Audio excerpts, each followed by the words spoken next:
জান, আপনার মনে হয় কি এখনই রেডি হয়ে যাওয়া উচিত, কারণ 2 ঘন্টার মধ্যে আমাদের কিন্তু রেস্টুরেন্টে টেবিল বুকিং দেওয়া আছে।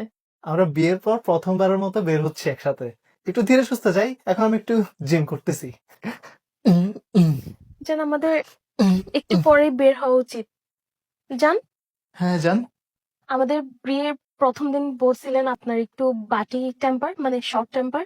আজকে যেহেতু আমরা প্রথমবার বের হচ্ছি, এই শর্ট টেম্পারটা একটু কন্ট্রোলে রাখলে ভালো হয় আর কি।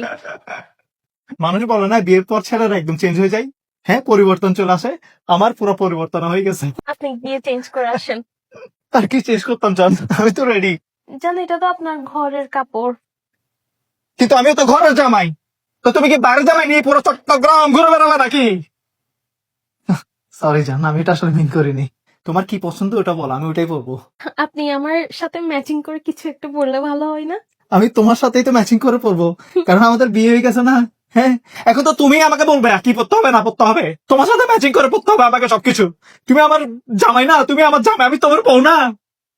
সরি জান, আমি এটা একদম মিন করিনি, একদম মিন করিনি এটা আমি সত্যি।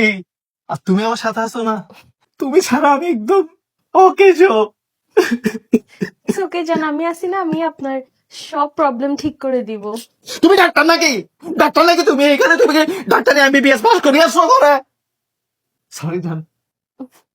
আপনি রেডি হন, হ্যাঁ? বেচারা অনেক চেষ্টা করতেছে চেঞ্জ হওয়ার। ওর এই অভ্যাসটা নিয়ে নিজেও নিশ্চয়ই অনেক এম্বারেসড ফিল করে। I am embarrassed. আমি লজ্জিত। I am embarrassed. লজ্জিত।